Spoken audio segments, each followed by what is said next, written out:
빌립보 교회의 최초의 유럽의 첫 번째 성이었죠. 그곳에 하나님이 가라고 하셨고, 그리고 또 응답을 받고 왔는데, 갔더니 해당이 없는 거예요. 해당이 없어서 기도하를 처소를 찾다가 강가에 갔어요. 거기에 이제 해당이 없고 마땅히 기도할 곳이 없을 때는, 고대 때는 대부분 그렇게 사람이 많지 않은 한가한 곳, 주로 이제 강가나 이런 곳에 모여서 기도를 했었어요. 근데 하나님이 이미 사도 바울이 올 것을 기대하고 동역자를 배치해 놨어요. 그게 바로 누구였어요? 루디아와 그의 가솔들이 그곳에서 안식일에 기도하고 있었어요. 그래서 사도 바울과 실라가 누가하고 셋이서 가서, 또 디모데도 갔죠. 가서 이렇게 함께 모여서요 동참하게 됐어요. 그래서 이제 말씀을 강론하게 됐잖아요. 했을 때 루디아가 너무 기쁘고 너무 황홀하고 감사해서 자기 집에 유하기를 구했어요. 그렇게 해서 루디아의 집에 빌립보 교회가 세워졌어요. 그러니까는 그 아시아보다 유럽이 더 훨씬 어때요? 광대하고 넓잖아요. 넓은 세상이에요. 그러니까 이제 그곳에서 하나님은 복음을 이제 전파하길 원하시는 거예요. 그런데 이제 영적 전쟁이 시작되죠. 어떤 전쟁이었어요? 바로 그 귀신 들려서 점을 치는 여종이 있는데, 그 사람을 고용하고 있는 사람이 있었어요. 그 집에 그 점치는 소득을 이제 착취를 해가는 거죠. 착취를 해가는데 계속 어땠어요? 며칠을 계속적으로 저 사람들은 어떤 사람들이다? 거룩한 하나님의 종들이다. 그리고 우리만 하면 영혼을 살리는 위대한 일을 하는 사람들이다. 말은 그런 사람인데 그게 내용은 뭐다? 어둠이다. 성령이 아니고 어둠이다. 어둠이 하면 아무리 옳은 소리를 해도 뭐다? 아주 그냥 뭐라고 해야 되나? 그 헛된 말로 똥이다, 쓰레기다, 그런 거잖아요. 너무 괴로워서 드디어 마침내 그 귀신을 축출하죠. 나사렛 예수 이름으로 명하노니 뭐하라? 그 소녀에서 나와서 떠나가라. 그랬더니 어떻게 해요? 귀신이 쏙 빠져나가니까 이 소녀가 정상이 된 거예요. 자, 이 빌립보 교회 그 루디아의 가솔들 말고 첫 번째 성도가 누구예요? 그 소녀가 된 거예요. 그렇게 해서 그랬는데, 그러면 하나님이 어떻게 해줘야 돼요? 잘했다고 칭찬해주고 해야 되는데, 하나님의 뜻은 더 심오한 깊은 하나님의 비밀이, 신비가 또 있었어요. 그들을 매를 흠신 39대를 옷을 벗겨지고 수치를 당하고 이제 맞았어요. 39대 맞고 아주 피투성이가 돼서 그것도 깊은 하옥에 갇혔단 말이에요. 그러면 두 사람 입장에서 너무 괴롭잖아요. 너무 억울하잖아요. 이해가 안 되잖아요. 납득도 안 돼요. 그렇잖아요. 가라고 하셨으면 시온의 대로를 열으셔야지. 루디아를 배치한 것처럼 또 이렇게 쉽게 가게 해야지. 한 영혼이 구원받았는데, 귀신에게서 자유케 되었는데, 이 인간들이 감사하다고 살해하기는커녕 자기 자식이라고 생각해봐요. 그런데 그 고발을 해가지고 실컷 맞게 하고 깊은 감옥에 갇혔어요. 그런데 그게 빌립보 교회를 거기 빌립보에 머물러 있는 기간이 3개월에서 4개월이라고 그래요. 그러니까 꽤 많은 기간이죠. 갇혀가지고 처음에는 뭐 있었어요? 너무 아프니까 어떻게 할 길이 없었는데 어떤 일이 있었어요? 성령님이 찾아오신 거죠. 그래서 어떻게 해요? 그냥 찬양하고 막 기도하고 찬양했더니 갑자기 어떻게 돼요? 땅이 흔들리고 옥문이 열리고 착과 결박이 풀어지는 놀라운 역사가 있었어요. 그래서 이제 드디어 마침내 그 의문점이 해결되는 순간이 어떤 순간이었어요? 바로 문이 열리고 착과 풀어졌는데 도망간다 안 간다? 가야 되잖아요. 옥에서 자유케 되어지는 게 그들의 소원이잖아요. 한꺼번에 다 도망가면 찾을 길이 있어요, 없어요? 몇 명은 잡히겠지만 도망간 사람은 많죠. 근데 한두 명이 도망가면 그냥 잡히게 되잖아요. 그런데도 도망가지 않게 했어요. 뭐 때문에 복음을 사도 바울을 통해서 받아들이게 하기 위해서 그곳에 사도 바울을 초청한 거예요. 어떻게 해서라도 매를 실컷 맞고 죄를 뒤집어 쓰고 가서라도. 사도 바울이 로마에 갔을 때 어때요? 감옥에 갇혔는데, 감옥에 갇히면 복음 전할 수 있나요? 감옥에 있는 사람들만 전할 수 있었어요. 가택연금이었어요. 첫 번째는 가택연금이면 들어올 수는 있어도 나갈 수는 없었어요. 근데 하나님이 어떻게 하셨어요? 전 세계 로마에 들어가 있는 민족들을 다 불러 모으게 했어요. 복음을 들으러 찾아오게 한 거예요. 새로운 종교가 생겼다, 너무 신기하다, 가서 들어보자. 그래서 유대교 출신들도 이방인들도 전 세계인들이 막 몰려와서 감옥에 앉아서 복음을 전하는 거예요. 하나님이 몰아주신 거예요. 이번에는 감옥에 매를 맞고 누명을 쓰고 들어가서 복음을 전하겠잖아요. 그래서 어디를 세운 거예요? 그 감옥에 복음의 불모지 도저히 들어갈 수 없는 곳에 그 시대에 복음이 들어가게 돼서 그 제수들 구원하시고 간수장을 보냈죠. 그리고 또 간수장 집에 가서 간수장 집에 가정교를 또 세우게 됩니다. 그래서 빌립보에 이제 그 복음의 그 뭐라고 그래야 되나 그 길갈처럼 전초기지라고 해야 되죠. 복음의 전초기지가 어디냐면 누디아 집이 전초기지예요. 그리고 빌립보 교회다 그러면 한 교회를 이야기하는 거라 그 마게도냐 지역에 있는 교회를 통틀어서 빌립보 교회라고 이야기하는 거예요. 그래서 그렇게 하고 이제 또 그랬으면 어떻게 해야 돼요?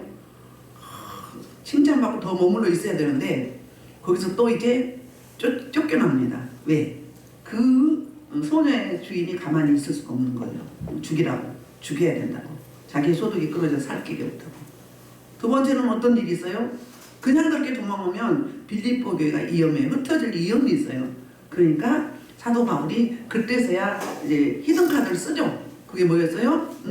나는 로마 시민이다. 내가 로마 시민인데 어떻게 너희가 죄도 묻지 않고 불법으로 나를 쳐서 이렇게 감옥에 가두느냐고 어떻게 해요? 와서 사과해라. 사과하고 내 욕을 하나 들어줘라. 그게 뭐예요? 그게 빌립보 교회의 안전이었어요.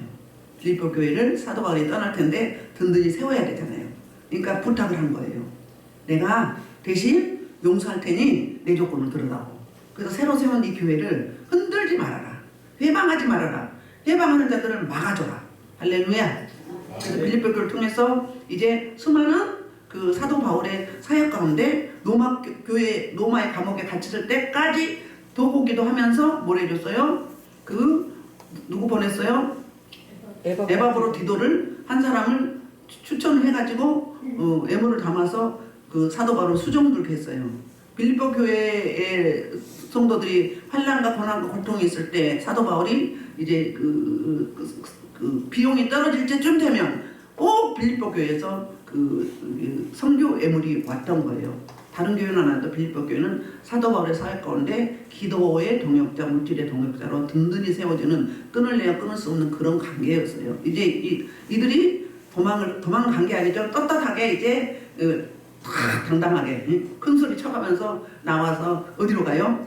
또 다른 지역 가는데 바로 데살로니가로 갑니다. 17절과 이제 보면은 어떻게 이제 어떤 경로를 통해서 데살로니가 들어갔는지 1, 2절 이렇게 말하고 있습니다. 시작. 그들이 암비볼리와 아볼로니아로 다녀가 데살로니가에 이르니 그랬어요. 그러면 빌립보를 떠나서 빌립보에 지금 누가 남아있냐면 누가 남아있어요? 디모데가 남아있어요. 두 사람만 미리 온 거예요. 뭐 때문에? 빌립보 교회 일단 좀 든든히 세워야 되잖아요. 세워야 되기 때문에 신실한 선교사 두 사람을 남겨두고 온 거예요. 와서 이제 그 사도 바울과 신라가 데살로니가 가기 위해서 어디를 거치냐면 암비볼리아 아볼리아를 거칩니다. 암비볼리아는 빌립보 남서쪽에 약 53km 거리 정도 됩니다. 그래서 이제 거기서 또 아볼로로 가거든요. 그러니까 들려서 거기에 안착한 게 아니라 그냥 거쳐서 가는 그 길이었어요. 그리고 빌립보보다 이 암비볼리가 훨씬 더 큰 도시였었어요. 그리고 이제 그 아볼로니아는 그 암비볼리아에서 약 43km 거리 정도 되는 거쳐서 드디어 이제 데살로니가에 갑니다. 데살로니가는 그 마게도냐의 수도예요. 수도고 그 마게도냐 지역에서 가장 큰 성읍이에요. 농업이 발달하고 무역이 발달한 곳이에요. 수많은 인구가 각 나라에 무역하는 사람들이 이곳에 몰려들었어요. 인구가 많으니까. 지금 인도나 중국이 왜 큰 소리 친 줄 압니까? 인적 자원, 인프라가 많지 않나요? 인적 자원이 많기 때문에 시장성이 있어요. 그래서 아무도 못 건드립니다. 마음을 좀 다치게 하면 때요. 수입을 끊어버리니까. 그래서 우리나라가 지금 타격이 있는 거예요. 중국에 수출을 많이 못해서 우리나라 수출이 50% 이상이 중국을 상대로 하고 있어요. 그 다음에 이제 일본과 미국과 그리고 이제 동남아시아죠. 그런데 중국이 끊어져서 100%가 아니지만 약 20%가 남고 다 끊어졌어요. 지금 현재. 그 경제가 더 어려운 거예요. 그 인구가 많으니까 시장성이 있잖아요. 그래서 데살로니가를 다 가보고 싶어 하는 곳이에요. 옛날에 로마 시대에는 로마로 가고 싶었죠. 모든 길은 로마로 났었잖아요. 로마가 다른 나라를 장악하기 위해서 길을 냈어요. 길을 내서 노마로 다 끌어들였어요. 그걸 똑같은 거예요. 그래서 데살로니가는 아볼로니아에서 약 남서쪽 64km 총, 그러니까 빌립보에서 데살로니가까지 거리가 160km예요. 160km면 여기서 부산까지 2번 왔다 갔다 하는 그런 거리예요. 그런 거리를 뭐 성치도 않은 몸이죠. 다 회복은 됐다고 할 수 없죠. 부산이 300km 좀 넘어요. 400km. 그래요? 네. 3, 400. 서울에서? 네. 그래요. 그럼 반 정도 되겠네요. 응? 대전까지. 그전까지도 가네요. 여러분들 잘하시네요. 그렇게 약 160km 거리를 그렇게 힘들게 걸어갔던 거예요. 거기 이르렀어요. 이르니 거기 뭐가 있어요? 유대인의 회당이 있었던 거예요. 빌립보에 있었어요? 없었어요? 없었어요. 그런데 데살로니가에는 그 회당이 있었어요. 회당이 한두 개가 있었던 게 아니에요. 왜? 인구가 많기 때문에. 그래서 회당이 있어서 반드시 가장 먼저 들어가는 게 있죠. 복음의 전략이 뭐였냐면 사도 바울의 복음의 전략이 회당을 먼저 찾아가서 내 민족, 내 동족에게 복음을 전하는 것이 이제 복음의 전략이었어요. 그래서 이곳에 이제 갑니다. 그 세 번째 안식일에 그들에게로 가서 성경을 가지고 와서 뭐해요? 강론해요. 그러니까 전도할 때 그냥 한 게 아니라 근거를 가지고, 그 당시에는 양피지를 펴가지고 이렇게 글을 썼어요. 말씀을 썼어. 구약이죠? 구약을 써가지고 한 거를 강론할 때 쫙 펴놓고 이 말씀의 근거에서 했어요. 이 데살로니가에서 전한 복음의 핵심은 뭐였냐면은 그리스도의 죽으심과 그리고 부활과 심판에 대해서 말씀. 이 세 가지. 이걸 모토로 가지고 설교를 한 거예요. 그러니까 말씀을 강론할 때. 우리가 기도할 때 여러분 설교를 기껏 들었어. 기껏 들었는데 나는 뭔 기도하고 있는 거야. 기도 끝나고 이제 설교 끝나고 나면 우리 기도합시다. 그러면 무슨 기도를 해야 맞는 거예요? 말씀을 붙잡고 이 말씀대로 살게 해달라고, 도우시라고 이걸 놓고 기도해야 돼요. 그리고 아닌 거는 나는 그렇게 살지 않게 해달라고, 나한테 그런 부분이 있다면 처리해 주시라고 이 기도를 해야 돼요. 전도하러 갈 때도 마찬가지예요. 말씀을 읽고 그 말씀을 묵상하고 그 말씀 붙잡고 기도하고 그리고 그 말씀 가지고 가서 전도해야 맞는 거예요. 사도 바울은 이렇게 전도했어요. 그냥 하지 않고. 요즘에 이단들이 말씀 가지고 하잖아요. 노트북에다 담아가지고 성경 가지고 다니면서 하잖아요. 근데 이단한테 쫄 필요가 없어요. 왜요? 그들은요 우리 기존 교회에서 잘 안 다루는 말씀을 달달 외워가지고 이미대로 뽑아가지고 그냥 그럴싸하게 하는 거예요. 걔네들은 자기의 유리하게 말씀을 푸는 거예요. 이단이 뭐예요? 말씀을 가감하는 게 이단이잖아요. 말씀을 붙이거나 아니면 적당히 자기 유리하게 빼버리는 거. 그렇게 적용하는 게 이단들이에요. 근데 사도 바울은 자기의 갈래 그러면 자기의 전도하는 기존 방식이 어떤 거였다는 거예요. 항상 말씀을 펴놓고 그 말씀을 갖고 강론을 했다는 거예요. 그러니까 구약 성경에 예수님의 죽으심과 부활과 그리고 심판에 대해서 했다는 거예요.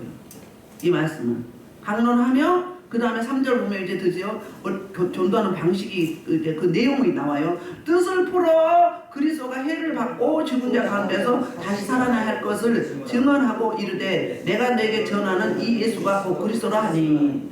자, 뜻을 풀었다 그런 거예요. 말씀을 활짝 열다. 말씀을 열다 그 말로 또 활짝 열다. 근데 뭘 열어? 말씀을 활짝 열다. 그러면 듣는 청중도 어때야 돼요? 마음을 활짝 열어야 되겠죠. 어느 또 누가 그런 소리 했어요? 목사님 말씀이 그전에는 안 들렸는데 요즘은 너무 쏙쏙 들어와요. 어떻게 그렇게 달라요? 누구 때문에? 요즘에 좀 자주 오시거든. 쭉 안 빠지고 오시거든요. 그래서 이제 알았대요. 목사님이 빠지지 말고 오라는지 알았대요. 왜? 쭉 안 빠지고 몇 주를 계속 갔더니 말씀이 너무너무 잘 들어온다는 거예요. 그리고 오늘 아침에도 오면서 그 말씀이 막 생각이 나더래. 응? 주일날 했던 말씀이. 응? 그렇게 할렐루야 좋은 현상이에요. 그러니까 여러분에게 달려있는 거예요. 제 모습이 아름다워 보입니까? 그러면 여러분이 영이 많이 회복됐다. 제가 좀 거칠고 좀 그래 보인다. 뭐 저래. 그러면 내가 지금 저 상태다. 저한테 투사되는 거예요. 빛이 강하기 때문에. 그렇게 생각하시면 돼요. 그래서 우리가 전도할 때도 이렇게 사도 바울의 방법을 따르는 게 좋죠. 말씀은 뭐예요? 말씀은 정경이죠. 기준이죠. 표준이잖아요. 그렇게 가시면 돼요. 그래서 이렇게 그런데 그렇게 전도를 했을 때 말씀을 풀어서 활짝 열어서 풀어서 설명을 했을 때 어떤 일이 있었는가? 그들의 반응이 있어요. 반응이 두 가지 반응이 있거든요. 4절, 5절. 어떤 반응인가 볼까요? 그 중에 어떤 사람과 경건한 헬라인은 큰 무리와 적지 않은 기부인도 권함을 받고 바울과 신라를 따르나 그랬어요. 그 중에 어떤 사람과 경건한 헬라인. 여기에 그러니까 유대인들이 회당에 모이면 유대인들이 주축이 되죠. 그 다음에 이방인들이 왜 여기 있을까? 유대교를 이제 받아들이기 위해서 이곳에 이제 간 거예요. 다른 이제 이방인이지만 가 있었는데 유대교에 이제 가입하려고 하는 중에 사도 바울이 이제 하나님의 백성이 있어서 사도 바울을 투입해서 말씀을 강론을 하니까 그들이 그 말씀을 듣고 오 전혀 새로운 말씀 그러나 근거가 있는 말씀 같은 잘 모르지만 왜? 뭘로 하니까 말씀을 양피기를 펴가지고 말씀대로 강론을 하니까 사도 바울의 이야기가 아니라 하나님의 말씀이기 때문에 뭐가 나타나죠? 역사가 나타나는 거죠. 그래서 그들이 어때요? 자, 경건한 헬라인, 그러니까 유대교 출신이 아니에요? 유대인이 아니에요? 큰 무리 그런 뭐예요? 많은 무리를 말하는 거예요. 그 중에서도 걸쭉한 지도자들. 두 번째는 그 다음에 이제 적지 않은 기부인들도 그러면 다 지도층이죠? 권한을 받고 바울과 신라를 따르나 그랬어요. 따랐다 그 말이에요. 그런데 반전이 있어. 따르나 그 이야기는 반전이 있고 다른 반응이 있다는 거예요. 자, 복음이 전해질 때는 영적 전쟁이에요. 영적 전쟁. 저 사단 마귀 원수의 아가리에서 하나님의 백성들을 생명으로 끌어오는 거거든요. 그럼 이 전쟁이 일어나겠어요? 안 일어나겠어요? 눈에 보이진 않지만 전쟁이 일어나요.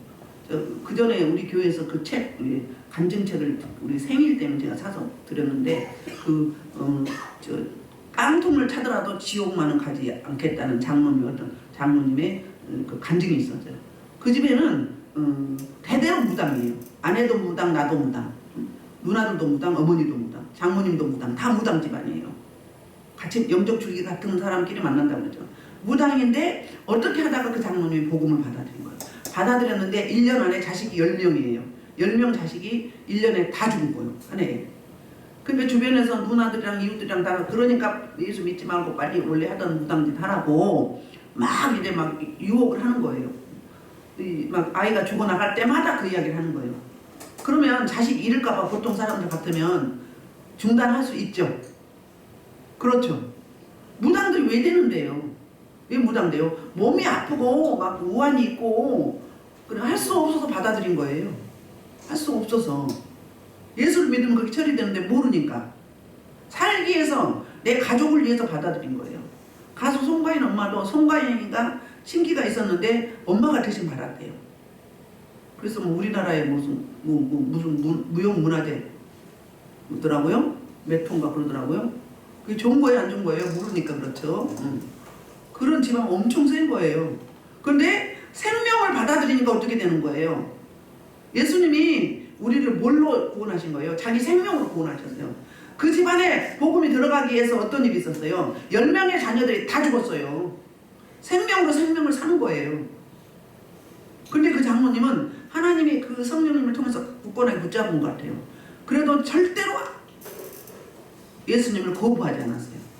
거부하지 않았어요. 마지막 10번째는 하도 억울하고 보내서 그 죽은 자녀를 자기가 토막을 냈다고 합니다. 그래서 묻었다고 합니다. 얼마나 기가 막히겠어요. 한 명 죽어도 두렵고 무서운데 얼마나 기가 막히겠어요. 그런데 그러고 나서 자기 누나 무당인데 무당질 그만 치우고 예수 믿게 해서 구원시키고 장모님 그렇게 해서 구원시키고 할렐루야. 그런 일들이 우리가 옛날에 그 서해안 쪽에 서해안인가 그쪽에 신방을 갔었거든요. 그 집이 무당 집안이에요. 무당 집안인데 이제 그 며느리 때부터 아들 때부터 신을 안 받아들인 거예요. 시어머니 시아버지도 무당이고 그 때도 무당 계속 무당이었던 거예요. 그런데 이제 아들 때 안 받아들이니까 어떤 일이냐면 며느리가 눈이 멀었어요. 한쪽 눈이 멀고 주기적으로 몸이 아픈 거예요. 막 배가 아프고 막 꼬이고 막 주기적으로. 그러면 구술했어요. 구술하고는 이제 신은 받으려고 준비를 했어도 안 받았어요. 근데 우리가 가기로 했어요. 이제 신학교 때 같이 신학하는 전도사님 그 시가집인데 태안 거기 가가지고 갔는데 사역을 하기 시작한 거예요. 사역을 하는데 그 집에 나이 먹어지가 났어요. 어떤 줄 알아요? 배에다 손을 딱 얹었어. 그랬더니 막 2년들이 내가 어떻게 막 이렇게 살았는데 2년들이 내 집을 흔다고 막 소리 지르는데요. 나가면서 뭐라고 한 줄 알아요? 옛날에 할머니들 또 노래 부르죠. 가네 가네 나는 가네 막 이렇게 울면서 막 또 일어나갖고 막 땅을 치고 막 다리도 다리 뻗고 막 이래 막 억울하다고 억울해 막 이렇게. 응? 그래서 그 집에 어떤 일이 있었는 줄 알아요? 어두에다 손 얹었는데 이 손바닥이 얼마나 거기에 강하게 역사했는지 그 세게 역사하니까 센 불이 간 거죠. 그 속으로 옷은 멀쩡한데 살 껍질이 다 벗겨요. 시뻘게 진물이 줄줄 흘러. 그래갖고 이제 그 연고를 바르니까 물이 흘러요. 그래서 화상 연고를 바르라고 했어요. 화상 연고 바르니까 꼬들꼬들해져. 그 뒤로부터는 뭔 일이 있었어요? 그렇게 하고 그 집에 그 헛간에 있는 창고에 있는 무당 다 갖다 태워서 버리라고 했어요. 다 버리고 응? 굿바이 시켰어요. 그리고 안 아픈 거예요. 그 뒤로 그 집 아들이 여기가 막 근질하고 시뻘면 또 긁어가지고 잠깐 이렇게 했는데 싹 처리돼 버렸어요. 18년 동안 괴로움 당했는데. 근데 그 집 섬기는 교회 새벽 예배를 나갔어. 나가는데 그 양반이 기도를 하는데 목사님이 강대상에 기도하면 어떻게 해요? 크게 하면 막 따라서 크게 하는데 뭐야? 막 뭐 같은 놈 하면서 공격을 하는 거예요. 영으로 이 방을 통해서 목사님 작게 해 그러면 또 작아. 여러분 통변이 안 되면 목사님 하는데 아니면 어떤 누구 하는데 막 따라서 그렇게 해. 이예선 집사님네 집에 갔더니 어떤 선교사가 그렇게 하더라고요. 우리가 크게 하면 같이 하고 또 작게 하면 작게 하고 그 뭐예요? 대적하는 거예요. 내용을 들어보니까 목사님을 막 아주 저주 상저주를 해. 그러니까 목사님도 공격한다는 걸 아는 거예요. 아는데 어떻게 할 수가 없었던 거예요. 근데 그 사역을 했잖아요.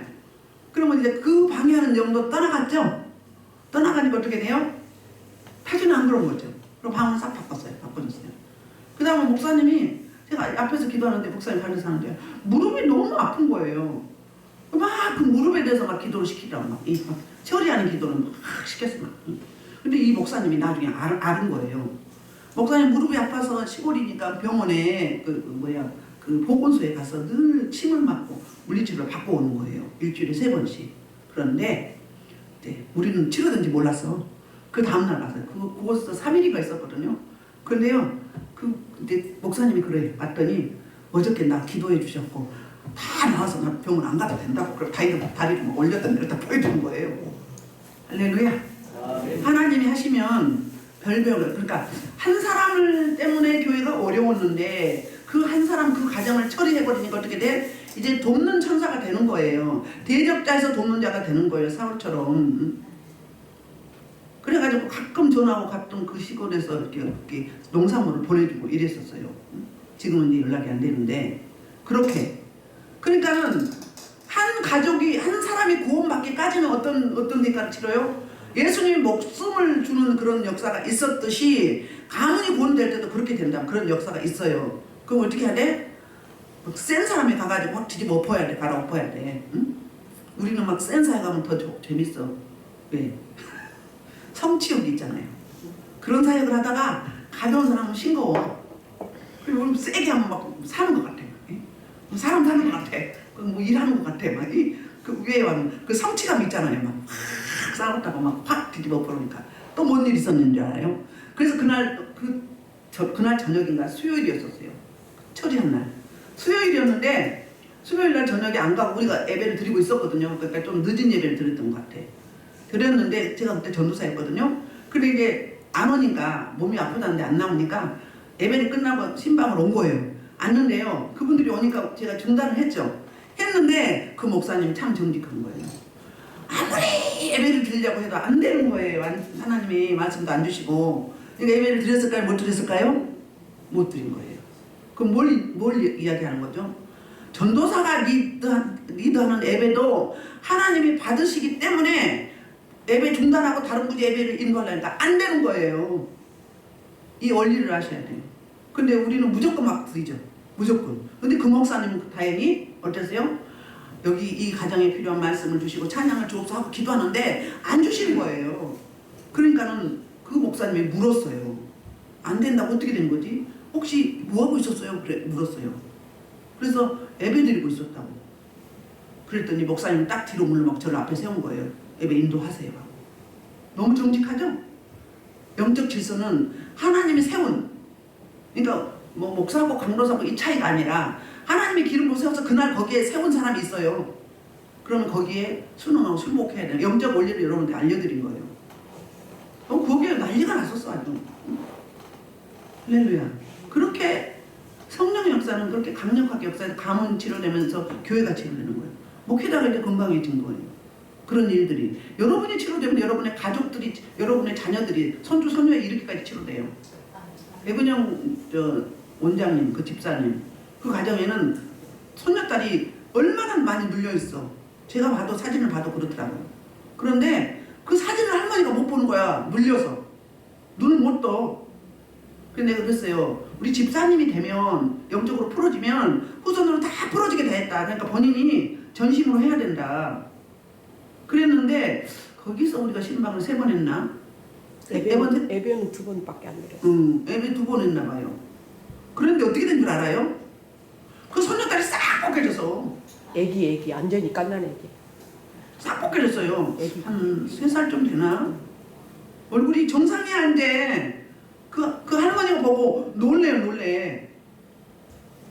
예배 가서 그 병원에서 2번 드리고 1번은 가서 이렇게 해주고 왔어. 그런데 그런 원리가 여러분들 있는 거예요. 그 할머니가 지금 한 15살, 18살은 어려 보여. 막 싹 처리되고 귀신의 집들이 막 얼굴에도 막 집 지어갖고 더더더러 쭉 이렇게 이상하게 생겼는데 싹 엎져서 깔끔해가지고 핸섬해졌어. 이렇게. 자기가 놀래. 그 영적 예배가 그렇게 중요해요. 여러분. 우리가요 전심으로 예배를 영으로 드려야 되는 거예요.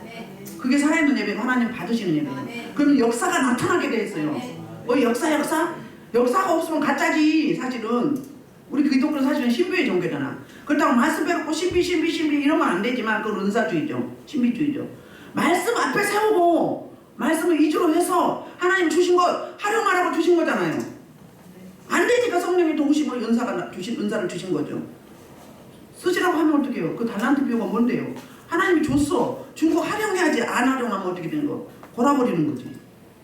활용 안 하니까. 활용을 하면 뭐예요? 하나님의 나라를 확장시키는 거예요. 사람을 세우고 사람을 치료하고 하나님의 사람으로 바꿔서 귀신의 사람을 하나님의 사람으로, 사단의 종의 하나님의 종으로. 그런 거죠. 그게 순종하는 거잖아요. 불순종을 한다는 받은 데는 뭐예요? 그냥 주었는데 해보지도 않았어. 갖고 혼자만 있어. 그러니까 썩죠. 골아 터지죠. 그럼 어떻게 돼요?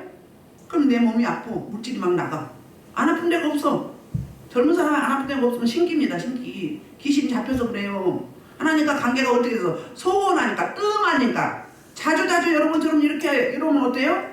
열려서 단계별로 영적인 세계가 열려가면서 말씀이 열리고 하나님의 세계가 열리고 감각이 생기고 능력이 나오고 생명을 살리고 영혼을 불쌍히 여기고 한 영혼을 천하보다 귀하게 여기고 막 사랑이 철철 넘쳐. 미소가 철철 넘쳐. 눈동자가 막 사랑이 확 넘쳐. 막 예뻐가지고 막 어떻게 할 수가 없어.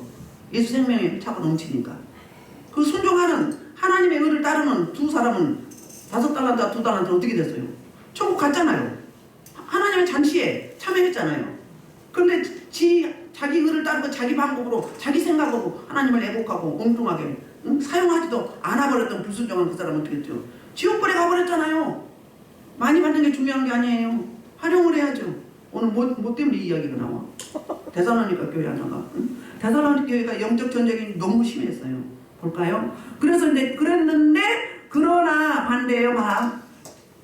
유대인들은 시기했어요. 그리고 저자의 어떤 불량한 시민들을 데리고 때를 지어 성을 소동하게 하여서 야손의 집에 침입하여 그들을 백성에 끌어내려고 찾았어요.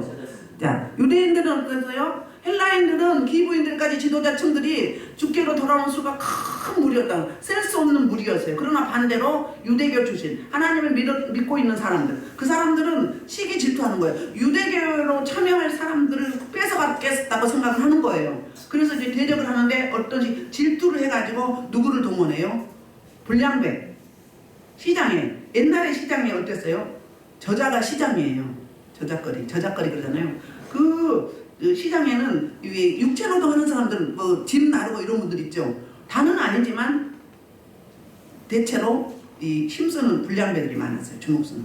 그 사람들을 매수를 한 거예요. 매수를 해가지고 야손의 집에 때를 그러니까 한두 명도 아니고 때를 지어서 소동하게 하죠. 응? 난리가 났어. 자, 생명이 들어가면 영적 전쟁이 우리가 안 보여서 그냥 난리가 나요. 난리가 난다고요. 신방 가서 막 찬양할 때도 그들이 막 나가느라고 쏜살같이 도망가느라고 막 쿵쿵거리기도 하고 뭐가 떨어지기도 하고 막 이 땅이 흔들리고 장판 속에 있는 것들이 막 숨어있다가 다 나오고 난리가 나요. 제가 예를 들면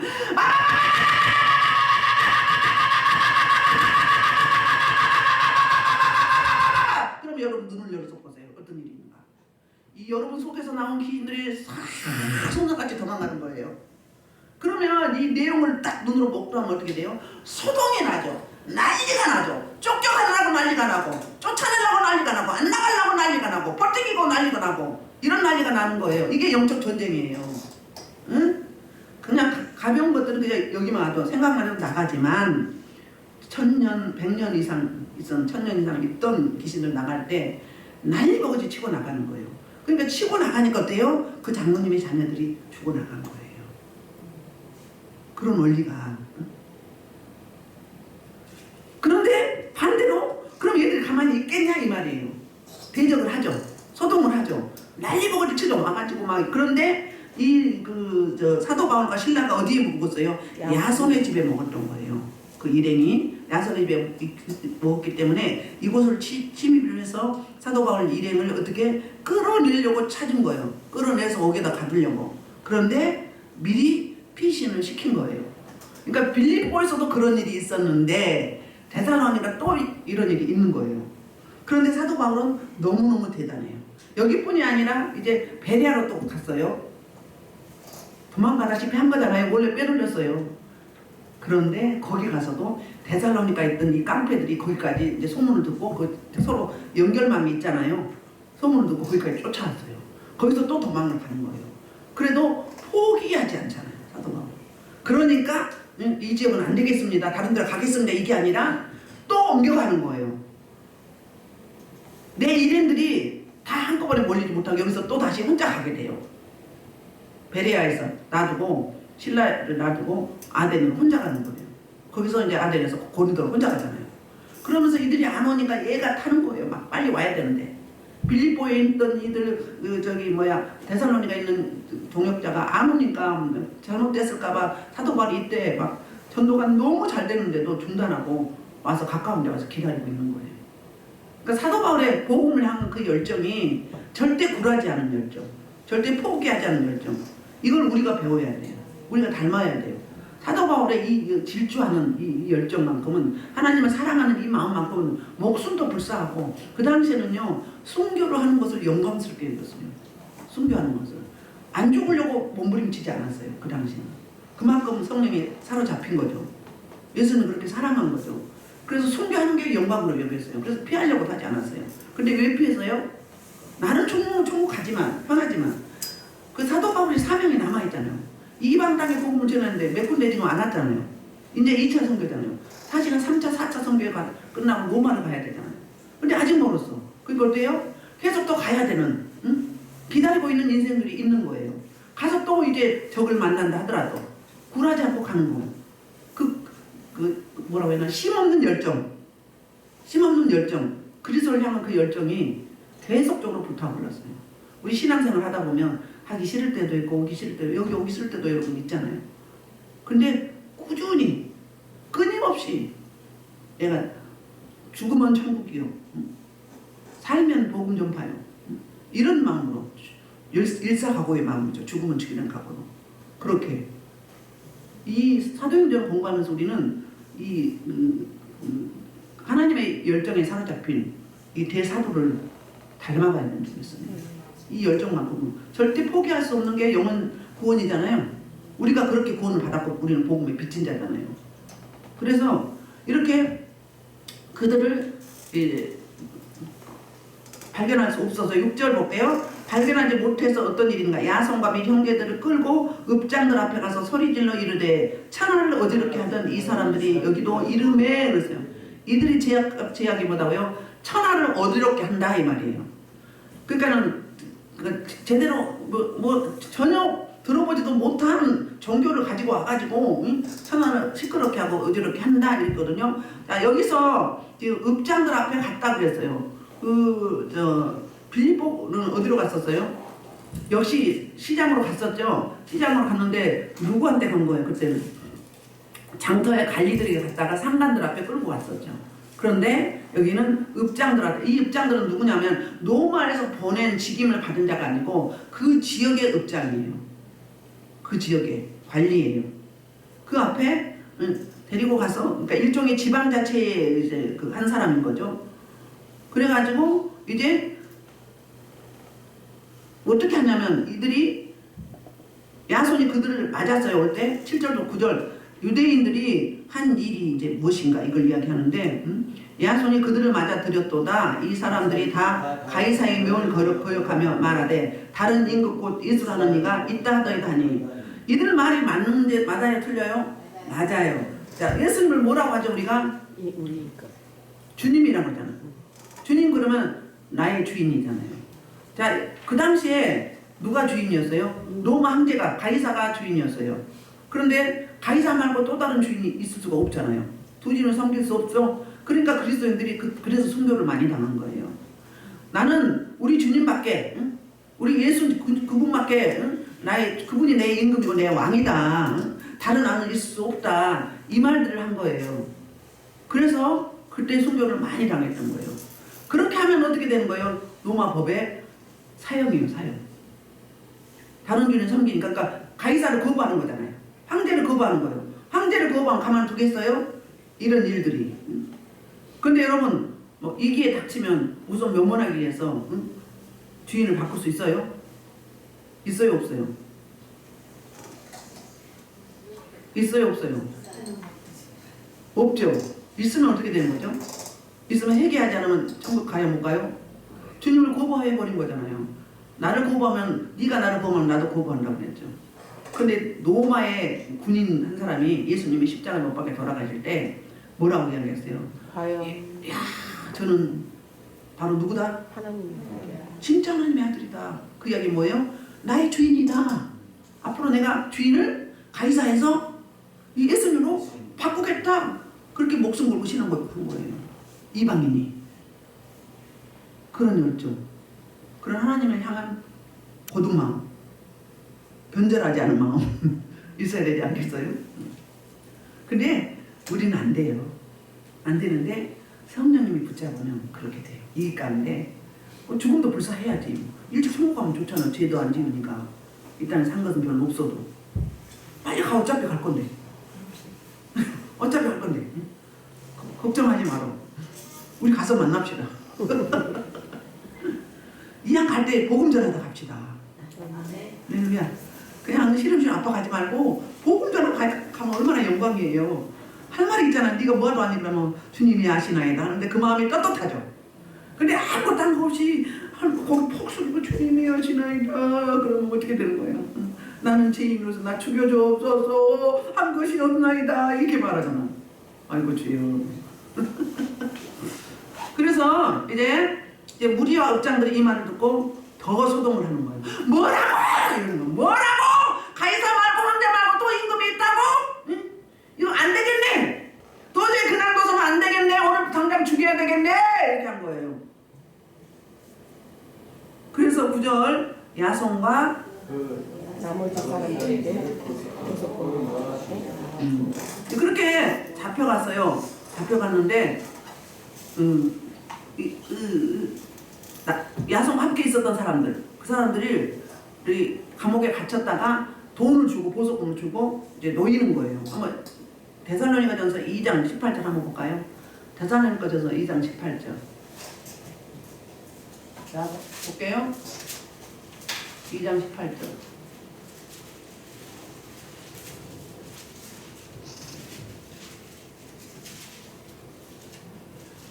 자, 시작. 데살로니가 교회에 사도 바울이 쓴 거예요. 이 교회를 세운 모습이 장면이 17장이고 사도행전. 여기는 그 데살로니가 그 교회예요. 볼게요. 시작 18절 그러므로 나 나 바울은 두번 너희에게 너희에게 가고자 하였으나 했으나 사탄이 그들을 이 말이 무슨 말이냐면 가고 싶어도 못 가는 거예요. 왜? 너무 방해가 심하니까 갈 수가 없는 거예요. 왜 못 가요? 나만 죽으면 괜찮죠. 그런데 데살로니케 교회가 저기 사도 바울 사건을 흔들리거나 데살로니케 교회가 이 그 지역 그 리더자들한테 뭐 할까봐 해코지를 당할까봐 못 가는 거예요. 이런 마음. 이렇게 데살로니가 사람들이 수많은 인구가 많았고 그리고 그 무역하는 곳이 수많은 나라들이 오고 가고 했고 풍부한 농산물과 여러 가지 특용 작물들이 있었음에도 불구하고 못 가는 거예요. 그래서 이 데살로니가 교회 이 때문에 못 갔다. 지금 현재 있는 교회와 성도들을 위해서 못 가는 거예요. 자, 이제 1장 1절부터 한번 볼게요. 데살로니가 교회가 그러니까 여기서 보면은 3주 만에 21일 만에 세워진 거고 어떤 분은 뭐 3, 4개월 동안에 세웠다고 빌립보 교회처럼 그렇다고 말하고 있어요. 근데 이제 우리 최희성 목사님 어떤 게 맞아요? 3주 만에 세워진 게 맞아요? 새안식일이라는 말씀 2절에 있잖아요. 그러니까 알고 있는데 저도 그렇게 알고 있어서 가장 짧은 기간에 사도 바울이 교회 세워서 이제 사역한 기간이 이 데살로니가 교회가 가장 짧거든요. 베레아교도 짧죠. 짧은데 이 교회가 어떻게 세워졌는지 볼게요. 자, 1장 1절 시작. 사도 바울과 신도하는 같은 모델은 하나님 아버지 예수 그리스도 안에 있는 데살로니가 교회의 편지하노니 은혜와 평강이 먼저 인사를 했죠. 근데 여기서부터 본론을 들어가 우리가 너희 본으로 말미암아 하나님께 사랑하며 기도할 때 사도 바울이 기도할 때마다 데살로니가 교회가 어떤 자식이 아픈 자식이었어요. 충분히 양육을 못했기 때문에 그래서 항상 기도할 때마다 빼놓지 않았어요. 데살로니가 교회를 항상 기억했어요. 자, 3절 너희 믿음의 역사와 축복하는 거예요. 특징이 이거예요. 너희 믿음의 역사와 사랑의 수고와 우리 주 예수 그리스도에 대한 믿음을 데살로니가 이 세 가지가 없었어요. 그 믿음을 지키기 위해서 어떤 일이 있었어요? 정말로 그 핍박과 박해를 많이 받았음에도 인내의 믿음을 끝까지 참았던 거예요. 그래서 그 믿음의 역사가 나타났어요. 그 다음에 하나님을 사랑한 예수부터 사랑한 그 수고, 그 인내의 믿음. 그래서 우리 주 예수 그리스도에 대한 소망의 인내는 뭐예요? 앞으로 이제 천국의 소망, 그걸 말하는 거예요. 하나님 아버지 앞에 끊임없이 기억하미니 하나님의 사랑하심을 받은 형제들아 너희를 택하심을 아노라. 그 이유는 5절 우리 복음이 너희에게 말로만 믿는 것이 아니라 또한 능력과 성령과 큰 확신이 된 것입니다. 우리가 너희 가운데 너희를 어떤 사람이 된 것은 너희가 아니라 너희는 많은 환난 가운데서 성령의 기쁨으로 말씀을 받아서 우리와 주받는 자들 많은 환난 가운데 성령의 기쁨으로 말씀을 받았다는 거예요. 그리고 이 사역자들과 주님을 본받았다는 거예요. 그러므로 너희가 마게도냐와 아가야에 있는 모든 믿는 자의 본이 되리라. 그 마게도냐 지역에 그 대표적인 칭찬받는 교회가 데살로니가 교회였어요. 여기 데살로니가 교회는 사도 바울이 지적한 게 없잖아. 칭찬만 했어요. 칭찬할 일만 있었어요. 그러니까 박해가 심하다고 믿음을 유지하지 못한 것은 그 믿음이 없는 사람이고 진짜 박해가 심하면 심할수록 그 더 믿음은 굳건히 세워지는 그걸 보는 것이 바로 데살로니가 교회예요. 8절 주의 말씀을 너희에게로부터 마게도냐와 아가야에만 하나님을 향한 너희 믿음의 소문이 하나님을 향한 믿음의 소문이 각 처에 퍼졌어요. 우리는 아무 말도 너희한테 지적할 것이 없다 이 말이에요. 그런 정도로 이 데살로니가 교회가 모범적이었어요. 자 19절 그들이 우리에게 대하여 스스로 말하기를 우리가 어떻게 너희 가운데 들어왔는지와 어떻게 우상을 걸고 하나님께서 돌아와서 하나님께서 신기를 줬다. 예수를 믿기 시작한 때부터 가정에 어떤 일이 있었는지 어떤 어려움이 있었는지 어떻게 인내했는지 그걸 다 주변에서 알게 된 거예요. 소문이 난 거예요. 또 죽은 자들하고 다시 아들이 하나님도 방귀 맞아서 너희가 어떻게 기다렸는지 말하니 이는 장래에 노하시면서 우리를 건지시는 예수입니다. 예수님이 다시 어떻게 재림하실는지를 이제 어떻게 어떤 마음으로 기다리는지 얼마나 재림을 소망했으면 데살로니가 후소에 가보면 아예 일도 안 하고 기다린 거예요. 그러니까 사도 바울이 일하기 싫으면 먹지도 말라고 이야기해요. 데살로니가 후서에 가보면 예, 재림을 기다리라고. 재림에 대해서 나온 게 거기거든요. 거기하고 고린도전서 15장에 나오잖아요. 자, 형제들아 우리가 너희 가운데 들어간 것이 헛되지 않은 줄 너희가 친히 아나니 너희가 아는 바가 우리가 먼저 빌립보에서 고난과 능욕을 당하였으나 우리 하나님을 힘입어 많은 사람 중에 하나님의 복음을 너희에게 전하는 거다. 그러니까 빌립보에서 바로 생생하죠? 그렇게 고난을 받았는데 굴하지 않고 또 데살로니가서 복음을 전했어요. 응? 그러니까 이 영적 전쟁 이거 중단될 수 없는 거예요. 하나님 나라 다 이루어지기 전에는 유대인들은 주 예수와 선지자들을 죽이고 우리를 쫓아내고 하나님을 이쁘시게 하려고 모든 사람에게 대적이 되었어요. 유대인들은 그렇게 방해하고 박해했는데 이방인 어떻게 됐어요? 16절 우리가 이방인에게 말하여 구원을 얻게 하면 그들이 금하여 자기를 항상 채우며 노하시니 끝까지 그들에게 금하여 그들이 하는 행위는 죄를 계속 쌓아간다는 거예요. 죄. 우리 행위록이 있죠? 행위록에 그날 매달 며칠 두 천사가 우리를 같이 있어요. 부리는 천사가 우리가 부려요. 사역자들은 훨씬 많이 부리고요. 그런데 한 천사가 우리 행위록을 계속 우리 행위를 갖다 올리는 거예요. 한 천사는 뒤따라가면서 우리를 수정 들면서 그 행위를 일일이 여기다 기록했다가 왔다 갔다 하는 천사에게 올려줘요.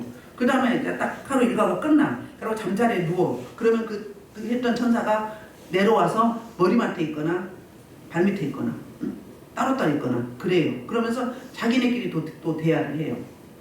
아시겠죠? 이거 실제예요. 히브리서 부리는 천사 뒀다고 하잖아요.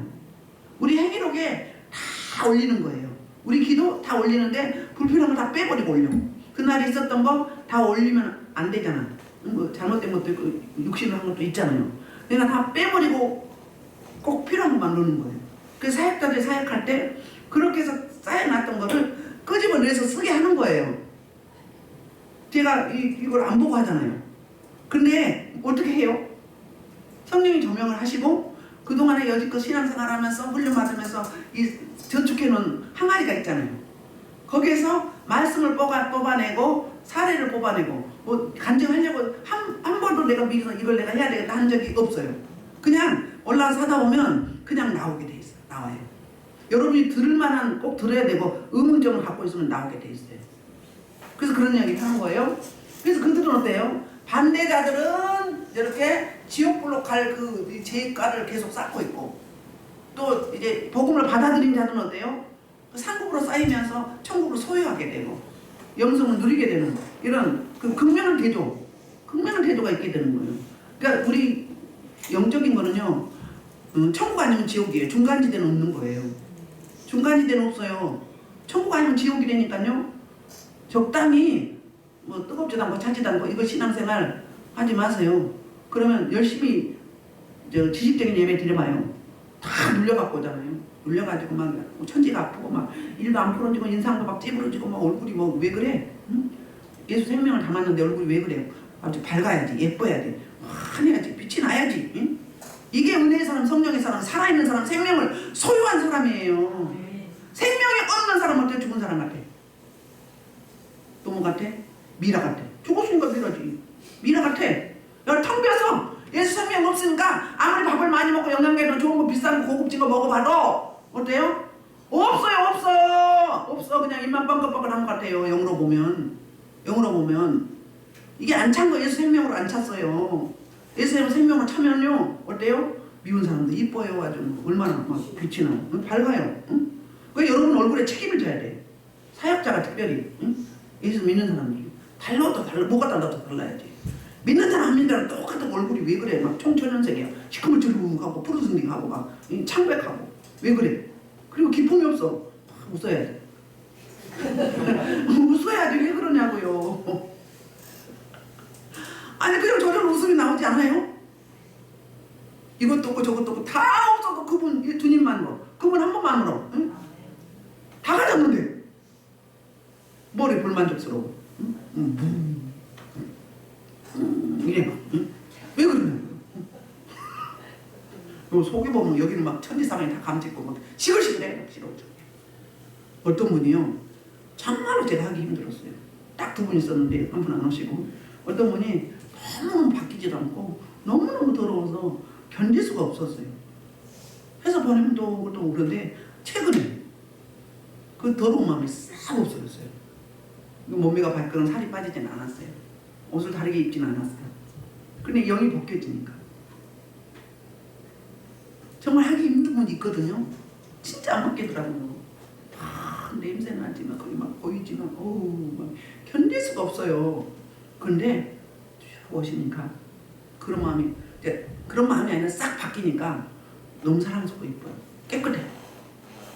냄새 안 나니까 여러분 냄새 맡아봐요. 시체 냄새 맡고 더러운 귀신 냄새 맡아봐요. 견딜 수가 없어. 그냥 냄새만 나는 사람은 또 싸대 막 공격하는 거 쪼의 것이 쪼의 것이 예수 생명 앞에서 한번 건드려봐. 이것이 얼마나 센지 안 센지 건드려보면 되니까요. 아이고 간 보고 있어요. 에라이 간 보다가 어떻게 돼? 바로 그 자리에서 골로 가는 거죠. 여러분 그런 근성이 있어야 돼요. 나는 뭐예요? 왕권을 가졌어요. 예수 이름의 권세를 가졌어요. 주저주저 할 필요 없어요. 확 밀어내 막 밀어내야면 어떻게 돼? 그릇이 돼야 돼. 막 확 나가야 돼. 막 능력이 나가야 돼. 생명이 나가야 돼. 막 생수의 방을 나가야 잡지. 잡지도 못하고 병아리 마냥 주여 빨리 가. SP 빨리 가. 그럼 가요? 지랄하고 자빠져 이래요. 귀신들이 얼마나 욕탕한 줄 알아요? 병신 지랄하고 자빠졌는데 이래요. 그러지 마시고 사도 바울한테 우리 도전을 받읍시다. 사도 바울이 자기 능력으로 이렇게 됐겠어요? 늘 하나님과 밀착하면서 묻고 또 묻고 기도하고 또 기도하고 품고 기도하고 하면서 어떤 일이 있었어요? 하나님한테 그 성령의 막 이끌림을 막 통치를 충만히 받아버린 거. 그러니까 어떻게 세상이 감당지 못하는 거지.